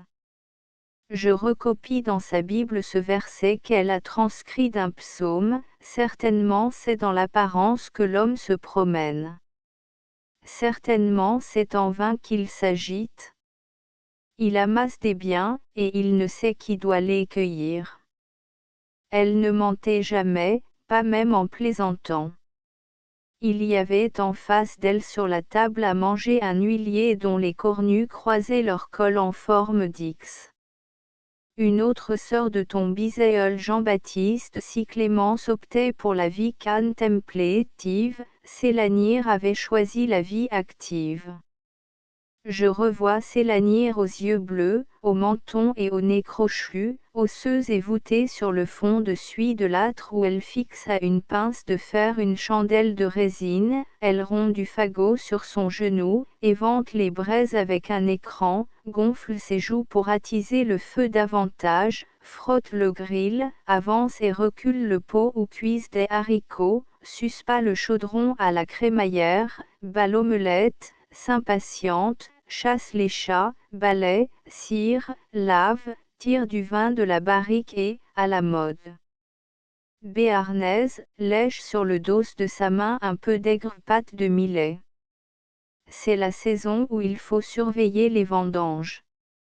Elle boit un peu de café et de bouillon, coiffe un chapeau de moissonneuse, grimpe dans le charac sans grave buff, se dispute avec le métayer et prétend lui confectionner des guêtres avec un vieux haut de forme. Elle prise du tabac, joue au loto et cite des proverbes. Le soleil descend comme un pressoir sur la colline rouge. Ton grand-oncle paternel il descend la colline dans le soleil rose des bruyères. Il boit un coup de vin à sa gourde. Il porte l'impériale, et la couleur de ses yeux qui s'enflamment est vive et noire comme la poudre de son le faucheux. Il s'est marié tout jeune. Comme un enfant il est emporté et bon. Une de ses filles voudrait entrer en religion. Si elle y entre, je mettrai le feu au couvent, a-t-il dit. Ses chiens tombent en arrêt. Il tue 2 perdreaux. Il casse une croûte à l'auberge et regagne sa perception des finances. J'ai 5 ans. Il me montre son fusil, il me voudrait déjà de son âge et son camarade. On me donne du miel pour goûter. l'ombre descend sur l'étendue sauvage, et il meurt vers 40 ans usé par sa violence. Il y a des clochers au sommet des coteaux, des lièvres dans les forêts et de bons dîners avec les compagnons de chasse. Ton bisaïeul Augustin le port-roi de quelque intendant militaire retraité, de petite taille, le nez long chaussant des lunettes fines, les yeux d'un bleu clair, la moustache un peu jaunie par les pipes qui enfumaient aussi les journaux et les livres, et tombante et relevée au bout ciré, le menton peu saillant, les cheveux rares et longs ramenés sur le côté du front un peu fuyant, l'oreille large, il faisait songer encore à quelque ancien héros des victoires du romantisme. Son enfance fut si choyée que lorsqu'il désirait la pluie on montait sur le toit d'où l'on vidait un arrosoir. C'était un lettré. Il récitait avec passion ses vers de Musset, sous le vert platane, sous les frais coudriers, Diane et ses grands lévriers. Mais il était surtout musicien. Dans la ville élégante où il s'est retiré, il longe le boulevard. On voit bien le pic du Midi aujourd'hui. Bonjour, monsieur Bello, vous allez au concert classique. Le voici dans la salle pleine d'un beau monde silencieux. Il est assis tenant par le milieu sa canne qui supporte son chapeau. Il vibre déjà comme un violon que l'on accorde. Une dame lui adresse un salut de la main. Il sourit et s'incline. La symphonie ruisselle et ronfle et à la fin il applaudit, il frappe le parquet poli en signe de satisfaction. La présence d'un seul moustique dans sa chambre lui fait souhaiter de n'être jamais né. Ta bisaïeule Éléonore la dignité, la bonté et la douleur la marquaient. Je revois le deuil de ses yeux, le deuil de ses vêtements, le deuil de son chapelet dont les grains semblaient faire partie d'elle-même, avoir mûri entre ses doigts. Sa chambre où elle me gardait quelques pastilles de réglisse était si remplie d'ombre que l'on n'y devinait la présence de la sainte femme qu'à la blancheur de ses cheveux. Une partie de sa vie se passait à genoux devant un crucifix jauni. Parfois elle était en pleine lumière, face à face avec le Saint-Sacrement exposé, mais tout à coup son front retombait dans ses mains. Paysage ta ville le bord du cadre est fait des bois de chêne des collines et du marbre bleu des Pyrénées. Un clocher assez proche coupe la vue d'un mamelon éloigné qui s'isole en s'avançant dans la plaine.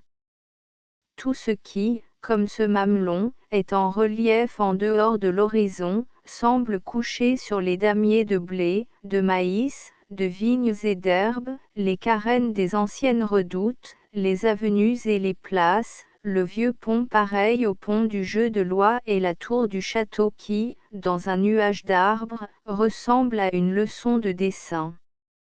Seules demeurent toujours debout les Pyrénées, car jamais elles n'abandonnent le ciel si bleu qu'il est solide.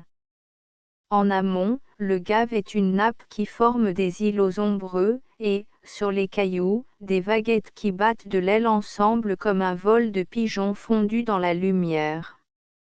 En aval, le roc nu encaisse l'eau couleur d'olive et s'avance au milieu et émerge çà et là comme une troupe de bêtes d'avant le déluge. Les maisons des vieux quartiers chaussés de galets, vêtus de jardins pareils à des châles de l'Inde vus à l'envers, coiffés de toits qui empanachent les fumées, comme de plumes d'autruche, regardent les passants à travers leurs lunettes carrées et fixent à leurs fichus de chaux blanches, garnis de balcons à jour, des bouquets de géraniums et des colliers de piments rouges. Tel est le tableau, ô Bernadette, où tu figures au premier plan parce que sans cela tu paraîtrais trop petite. La petite ferme dit au CHOU sous un ciel bleu comme une plume de jet, quand le soleil suspend ses rayons de miel aux feuilles des aulnes et quand les champs de blé sont comme l'intérieur des lits, la petite ferme est fraîche. Elle est comme la niche du chien du bon Dieu. Peut-être est-elle placée au milieu de la terre, et que c'est là qu'habite la fidélité. Endroit sauvage. À 2 kilomètres, sur le chemin qui continue la rue Moncade, tu tournes à gauche. De là un chemin défoncé, tantôt boueux tantôt friable, t'y conduit, à 300 mètres. Les champs sont sur le versant d'un coteau qui s'incline de l'est à l'ouest. Au bas, un petit ruisseau les bornes où de minces insectes patinent, projetant sur son fond blond leurs ombres en feuilles de trèfle. On les nomme des cordonniers à cause des mouvements qu'ils font. Recherche la noirceur de l'été pour déjeuner là sur l'herbe en écoutant les maïs se froisser entre eux. En amont le ruisseau s'enfonce dans des terrains détrempés où croît en abondance le baume, cet arbuste coriace à l'odeur d'encens, et où l'on trouve ça et là des rossolis. Lorsque je ne serai plus, dis-toi que par là je poursuivais les bécasses et que parfois cette solitude semblait lentement s'élargir et se refermer sous mon coup de fusil. Le terrain qui se relève à l'ouest au-delà du ruisseau est flanqué de légers bosquets. Une ferme, en face de la nôtre, le domine dans les vignes. C'est la propriété de Dabitou qui invoque, le verre à la main, le pacte cordial du voisinage ancien. Sur la crête opposée serpente le chemin craquelé qui fait songer à la fable torride, le coche et la mouche. Il surplombe des ajoncs épineux tout bourdonnants d'abeilles dans l'après-midi qui l'endemente. Vers le sud une claire échappée en éventail rafraîchit l'âme. Une tour en ruine et des montagnes lustrées semblent parler d'un pèlerinage au ciel. Pense à ce pèlerin, prie pour lui, ô ma Bernadette. Quand tu entendras la douceur du bétail respirer dans la pauvreté de l'étable. La vie est comme une petite maison bâtie sur le bord d'un sentier, ô ma Bernadette, une maison toute simple aux gros murs honnêtes dans le jardin de laquelle on cueille du chasselas et des noisettes. Puis l'on s'en va. Vois la petite maison avec son perron. Elle est là comme nous sommes là et la saison avance à grands pas. Qu'est-ce qui demeure, de tout cela quand a sonné la dernière heure, celle où comme un filet d'eau une ombre à genoux pleure? Dieu. Il reste Dieu, c'est-à-dire la maison d'où jamais nous ne sortirons, la maison où l'ange en prière sur le perron ferme les yeux. Mais apprends bien, ô Bernadette, pendant que tu es dans la vie comment elle est, cette vie, sache-la comme une leçon qu'on a suivie du bout du doigt et qui t'aura ravi jusqu'à la fin. Et quand ton front si doux et bosselé se relèvera du grand livre où tu auras éplé le pain qui naît du blé et le vin du raisin, tu comprendras combien la petite maison est chère, la maison sur le sentier, dans laquelle il n'y a rien d'extraordinaire, mais où vivent 4 cœurs, ton père, ta mère, ta grand-mère et toi. Et voici que le ciel doré comme le miel après notre réveil s'élève sur le toit. Table des matières dédicace 7 l'énigme 11 l'acte de naissance 15 l'ange gardien 19 vue sur les choses 33 le sourire 37 les larmes 43 la nymphe 49 la visite aux morts 53 la visite aux vivants 57 l'arbre à lait 63 le rire 67 l'âme de la maison 71 l'alphabet à la fleur 75 le sirop de pomme rainette 79 la répétition pour Noël 83 l'enfant Jésus 87 le sommeil dans la tempête 91 angoisse de mer 95 choses qui parlent 99 le févier 103 la nativité 107 la petite voiture 113 neige 117 la première dent 123 Portrait à 6 mois 127 prières du matin et du soir 131 La vaccination 135 L'entourage 139 Le père des pères 147 Vers la source 151 Le rosier qui gazouille 155 Premier printemps 161 Les rameaux 165 Jeudi et vendredi saint 169 Pâques 175 Nuit souffrante 179 Fête Dieu 183 Nouveau progrès 187 Le trousseau de clés 193 Le pèlerinage accompli 197 Le royaume des cieux est pour ceux qui leur ressemblent 201 T'es mort,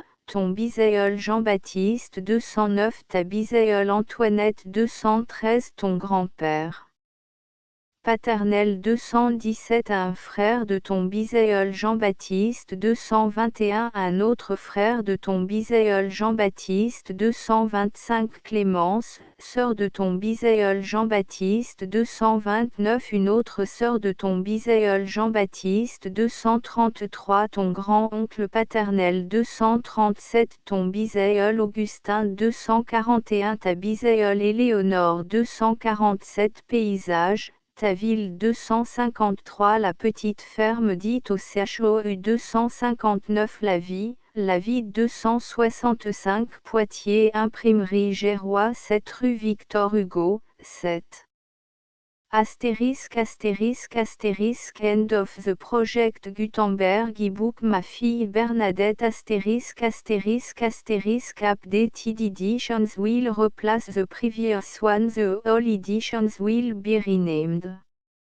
Creating the works from print editions not protected by US copyright law means that no one owns a United States copyright in these works, so the Foundation, and you, can copy and distribute it in the United States without permission and without paying copyright royalty. Special rule, set forth in the general terms of use part of this license, apply to copying and distributing Project Gutenberg symbol marque commerciale Electronic Works to protect the Project Gutenberg symbol marque commerciale concept and trademark. Project Gutenberg is a registered trademark, and may not be used if you charge for an ebook, except by following the terms of the trademark license, including paying royalty for use of the Project Gutenberg trademark. If you do not charge anything for copy of this ebook, complying with the trademark license is very easy. You may use this ebook for nearly any purpose such as creation of derivative works, report, performance and research. Project Gutenberg ebooks may be modified and printed and given away. You may do practically anything in the United States with ebooks not protected by US copyright law. Redistribution is subject to the trademark license, especially commercial redistribution. Start, full license The full Project Gutenberg license. Please read this before you distribute or use this work to protect the Project Gutenberg symbol marque commerciale mission of promoting the free distribution of electronic works, by using or distributing this work, or any other work associated in any way with the phrase Project Gutenberg, you agree to comply with all the terms of the full Project Gutenberg symbol marque commerciale licence available with this file or online at www.gutenberg.org/licence. Section 1 General Terms of Use and Redistributing Project Gutenberg symbol marque commerciale Electronic Works 1.a By reading or using any part of this Project Gutenberg symbol marque commerciale Electronic Work, you indicate that you have read, understand, agree to and accept all the terms of this license and intellectual property, trademark /copyright, agrément. If you do not agree to abide by all the terms of this agreement, you must cease using and return or destroy all copy of Project Gutenberg symbol marque commerciale électronique works in your possession. If you paid a fee for obtaining a copy of or access to a Project Gutenberg symbol marque commerciale électronique work and you do not agree to be bound by the terms of this agreement, you may obtain a refund from the person or entity to whom you paid the fee as set forth in paragraph 1.e.8. 1.b Project Gutenberg is a registered trademark. It may only be used on or associated in any way with an electronic work by people who agree to be bound by the terms of this agreement. There are a few things that you can do with most Project Gutenberg symbol marque commerciale électronique works even without complying with the full terms of this agreement. See paragraph 1.c below. There are a lot of things you can do with Project Gutenberg symbol marque commerciale électronique works if you follow the terms of this agreement and help preserve free future access to Project Gutenberg symbol marque commerciale électronique works. See paragraph 1.e below. 1.c The Project Gutenberg Literary Archive Foundation, the Foundation or PGLAF, owns a compilation copyright in the collection of Project Gutenberg symbol marque commerciale électronique works. Nearly all the individual works in the collection are in the public domain in the United States. If an individual work is unprotected by copyright law in the United States and you are located in the United States, we do not claim a right to prevent you from copying, distributing, performing, displaying or creating derivative works based on the work alone as all references to Project Gutenberg are removed. Of course, we hope that you will support the Project Gutenberg symbol marque commerciale mission of promoting free access to electronic works by freely sharing Project Gutenberg symbol marque commerciale works in compliance with the terms of this agreement for keeping the Project Gutenberg symbol marque commerciale name associated with the work. You can easily comply with the terms of this agreement by keeping this work in the same format with its attached full Project Gutenberg symbol marque commerciale license when you share it without charge with others. 1.d The copyright laws of the place where you are located also govern what you can do with this work. Copyright laws in most countries are in a constant state of change.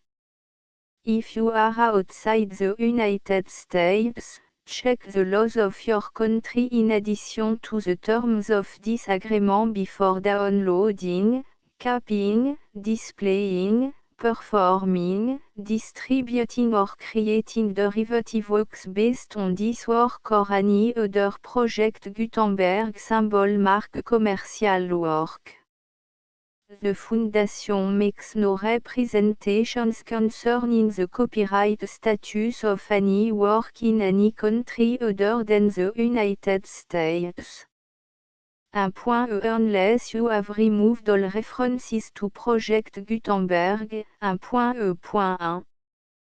The following sentence, with active links to, or other immediate access to, the full Project Gutenberg symbol marque commerciale license must appear prominently whenever any copy of a Project Gutenberg symbol marque commerciale work, any work on which the phrase Project Gutenberg appears, or with which the phrase Project Gutenberg is associated, is accessed, displayed, performed, viewed, copied or distributed. This ebook is for the use of anyone anywhere in the United States and most other parts of the world at no cost and with almost no restriction whatsoever. You may copy it, give it away or reuse it under the terms of the Project Gutenberg license included with this ebook or online at www.gutenberg.org. If you are not located in the United States, you will have to check the laws of the country where you are located before using this ebook. 1.E.2 If an individual project Gutenberg symbol marque commerciale electronic work is derived from texts not protected by US copyright law, does not contain a notice indicating that it is posted with permission of the copyright holder, the work can be copied and distributed to anyone in the United States without paying any fees or charge. If you are redistributing or providing access to a work with the phrase Project Gutenberg associated with or appearing on the work, you must comply either with the requirements of paragraphs 1.E.1 through 1.E.7 or obtain permission for the use of the work and the Project Gutenberg symbol marque commerciale trademark as set forth in paragraphs 1.E.8 or 1.E.9. 1.E.3 If an individual project Gutenberg symbol marque commerciale electronic work is posted with the permission of the copyright holder, your use and distribution must comply with both paragraphs 1.E.1 through 1.E.7 and any additional terms imposed by the copyright holder. Additional terms will be linked to the Project Gutenberg symbol marque commerciale license for all works posted with the permission of the copyright holder found at the beginning of this work. 1.E.4 Do not unlink or detach or remove the full Project Gutenberg symbol marque commerciale license terms from this work, or any file containing a part of this work or any other work associated with Project Gutenberg symbol marque commerciale. 1.E.5 Do not copy, display, perform, distribute or redistribute this electronic work, or any part of this electronic work, without permanently displaying the sentence set forth in paragraph 1.E.1 with active links or immediate access to the full terms of the Project Gutenberg symbol marque commerciale license. 1.E.6 You may convert to and distribute this work in any binary, compressed, marked up, non-proprietary or proprietary form, including any word processing or hypertext form. However, if you provide access to or distribute copy of a Project Gutenberg symbol marque commerciale work in a format other than plain vanilla ASCII or other format used in the official version posted on the official Project Gutenberg symbol marque commerciale website, www.gutenberg.org you must, at no additional cost, fee or expense to the user, provide a copy, a means of exporting a copy, or a means of obtaining a copy upon request, of the work in its original plain vanilla ASCII or other form. Any alternate format must include the full Project Gutenberg symbol marque commerciale license as specified in paragraph 1.E.1. 1.E.7 Do not charge a fee for access to, viewing, displaying, performing, copying or distributing any project Gutenberg symbol marque commerciale works unless you comply with paragraphe 1.e.8 or 1.e.9.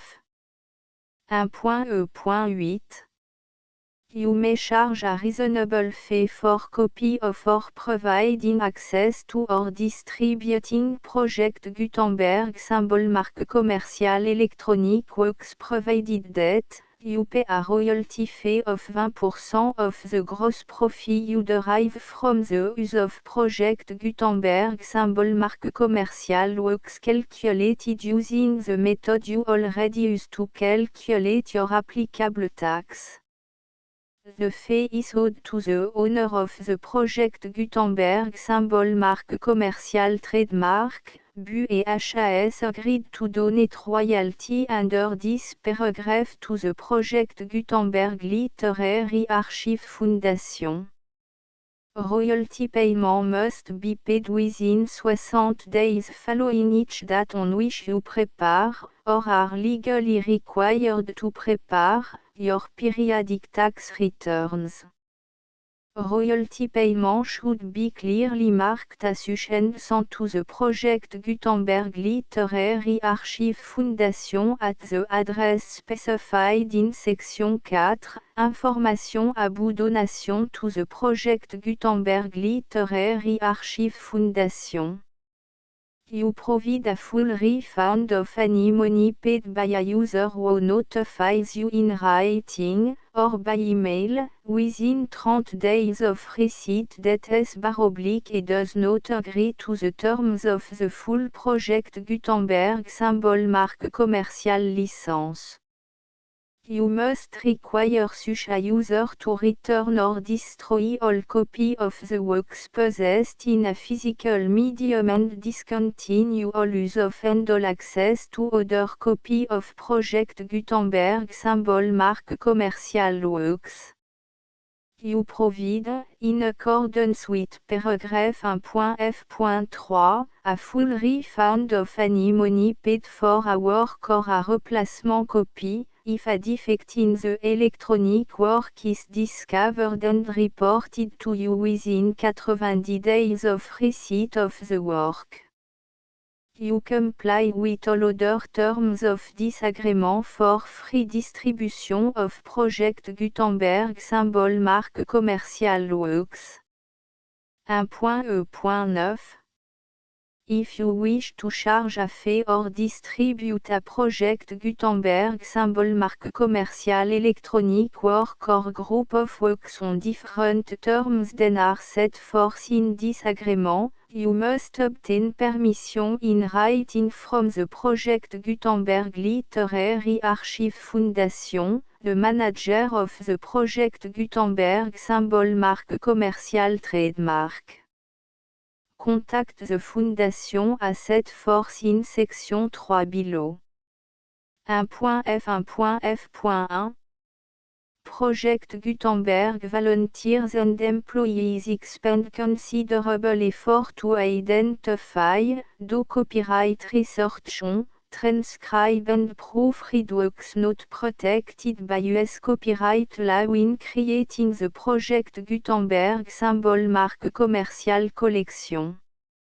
Despite these efforts, Project Gutenberg symbol marque commerciale electronic works, and the medium on which they may be stored, may contain defects such as, but not limited to, incomplete, inaccurate or corrupt data, transcription errors, a copyright or other intellectual property infringement, a defective or damaged disk or other medium, a computer virus, or computer code that damage or cannot be read by your equipment.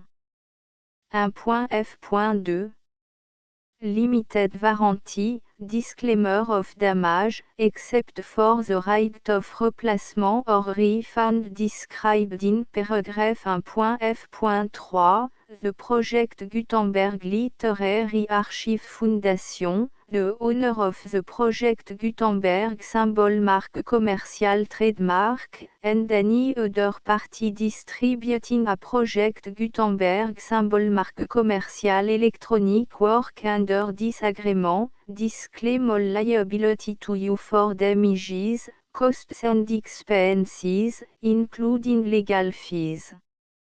You agree that you have no remedy for negligence, strict liability, breach of warranty or breach of contract except those provided in paragraph 1.f.3. You agree that the Foundation, the trademark owner, and any distributor under this agreement will not be liable to you for actual, direct, indirect, consequential, punitive or incidental damages even if you give notice of the possibility of such damage. 1.f.3 Limited right of replacement or refund, if you discover a defect in this electronic work within 90 days of receiving it, you can receive a refund of the money, if any, you paid for it by sending a written explanation to the person you received the work from. If you received the work on a physical medium, you must return the medium with your written explanation. The person or entity that provided you with the defective work may elect to provide a replacement copy in lieu of a refund. If you received the work electronically, the person or entity providing it to you may choose to give you a second opportunity to receive the work electronically in lieu of a refund. If the second copy is also defective, you may demand a refund in writing without further opportunities to fix the problem. 1.f.4 Except for the limited right of replacement or refund set forth in paragraph 1.f.3, this work is provided to you as, with no other warranties of any kind, express or implied, including but not limited to warranties of merchantability or fitness for any purpose. 1.f.5 Some states do not allow disclaimers of certain implied warranties or the exclusion or limitation of certain type of damages.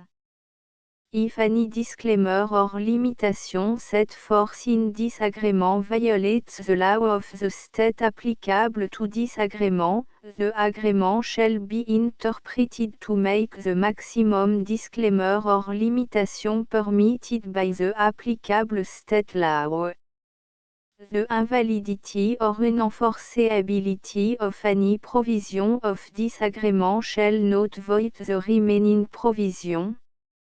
1.f.6 Indemnity, you agree to indemnify and all the Foundation, the trademark owner, any agent or employee of the Foundation, anyone providing copy of Project Gutenberg symbol mark commercial electronic works in accordance with this agreement, and any volunteers associated with the production, promotion and distribution of Project Gutenberg symbol mark commercial electronic works, harmless from all liability, costs and expenses, including legal fees, that arise directly or indirectly from any of the following which you do or cause to occur. A. Distribution of this or any Project Gutenberg symbol mark commercial work. B. Alteration, modification, or addition or deletions to any Project Gutenberg symbol mark commercial work. And C. Any defect you cause. Section 2. Information about the mission of Project Gutenberg symbol marque commercial. Project Gutenberg symbol marque commercial is synonymous with the free distribution of electronic works in format readable by the widest variety of computer including obsolete, all, middle-aged and new computer. It exists because of the effort of hundreds of volunteers and donations from people in all walks of life. Volunteers and financial support to provide volunteers with the assistance they need are critical to reaching Project Gutenberg symbol marque commercial's goals and ensuring that the Project Gutenberg symbol marque commercial collection will remain freely available for generations to come. In 2001, the Project Gutenberg Literary Archive Foundation was created to provide a secure and permanent future for Project Gutenberg symbol marque commercial and future generations.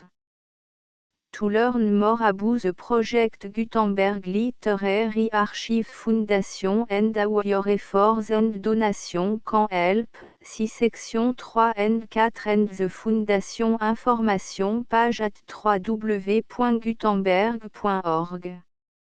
Section 3. Information about the Project Gutenberg Literary Archive Foundation. The Project Gutenberg Literary Archive Foundation is a non-profit 501, c3, educational corporation organized under the laws of the state of Mississippi and granted tax-exempt status by the Internal Revenue Service. The Foundation SEIN or Federal Tax Identification Number is 64 à 6 221 541. Contribution to the Project Gutenberg Literary Archive Foundation are tax deductible to the full extent permitted by U.S. federal laws and your state's laws. The Foundation's business office is located at 809 North 1500 West, Salt Lake City, U84 116, 801, 596 à 1887. Email contact links and up-to-date contact information can be found at the Foundation's website and official page at www.gutenberg.org/contact. Section 4. Information about donation to the Project Gutenberg Literary Archive Foundation. Project Gutenberg symbol marque commercial depends upon and cannot survive without widespread public support and donation to carry out its mission of increasing the number of public domain and licensed works that can be freely distributed in machine-readable form accessible by the widest array of equipment including outdated equipment. Many small donations, $1 to $5,000, are particularly important to maintaining tax-exempt status with the IRS. The Foundation is committed to complying with the laws regulating charities and charitable donations in all 50 states of the United States. Compliance requirements are not uniform and it takes a considerable effort, much paperwork and money fees to meet and keep up with these requirements. We do not solicit donations in locations where we have not received written confirmation of compliance. To send donation or determine the status of compliance for any particular state, visit www.gutenberg.org/donate. While we cannot and do not solicit contributions from states where we have not met the solicitation requirements, we know of no prohibition against accepting unsolicited donations from donors in such states who approach us with offers to donate. International donations are gratefully accepted, but we cannot make any statements concerning tax treatment of donations received from outside the United States. US laws alone swam for small staff. Please check the Project Gutenberg web page for current donation methods and addresses. Donations are accepted in a number of other ways including checks, online payments and credit card donation. To donate, please visit www.gutenberg.org/donate. Section 5. Générale information about Project Gutenberg symbol marque commerciale électronique Works Professor Michael S. R. was the originator of the Project Gutenberg symbol marque commerciale concept of a library of electronic works that could be freely shared with anyone. For 40 years, a produced and distributed Project Gutenberg symbol marque commerciale ebooks with only a loose network of volunteer support. Project Gutenberg symbol marque commerciale ebooks are often created from several printed editions, all of which are confirmed and not protected by copyright in the US unless a copyright notice is included. Thus, we do not necessarily keep ebooks in compliance with any particular paper edition. Most people start at our website which has the main page search facility, www.gutenberg.org. This website includes information about Project Gutenberg symbol marque commerciale, including how to make donation to the Project Gutenberg Literary Archive Foundation, how to help produce our new ebooks, and how to subscribe to our email newsletter to read about new ebooks. Ma fille Bernadette dédicace l'énigme l'acte de naissance l'ange gardien vue sur les choses le sourire les larmes la nymphe la visite aux morts la visite aux vivants l'arbre à lait le rire l'âme de la maison l'alphabet à la fleur le sirop de pomerette la répétition pour Noël l'enfant Jésus le sommeil dans la tempête angoisse de mer chose qui parle le févier la nativité la petite voiture neige la première dent portrait à 6 mois prière du matin et du soir la vaccination l'entourage le Père des pères vers la source le rosier qui gazouille premier printemps les rameaux jeudi et vendredi Saint Pâques nuit souffrante fête Dieu nouveau progrès le trousseau de clés le pèlerinage accompli le royaume des cieux est pour ceux qui leur ressemblent t'es mort ton bisaïeul Jean-Baptiste ta bisaïeule Antoinette ton grand-père paternel un frère de ton bisaïeul Jean-Baptiste un autre frère de ton bisaïeul Jean-Baptiste Clémence, sœur de ton bisaïeul Jean-Baptiste une autre sœur de ton bisaïeul Jean-Baptiste ton grand-oncle paternel ton bisaïeul Augustin ta bisaïeule Éléonore paysage ta ville la petite ferme dite au CHOU la vie table des matières The Full Project Gutenberg licence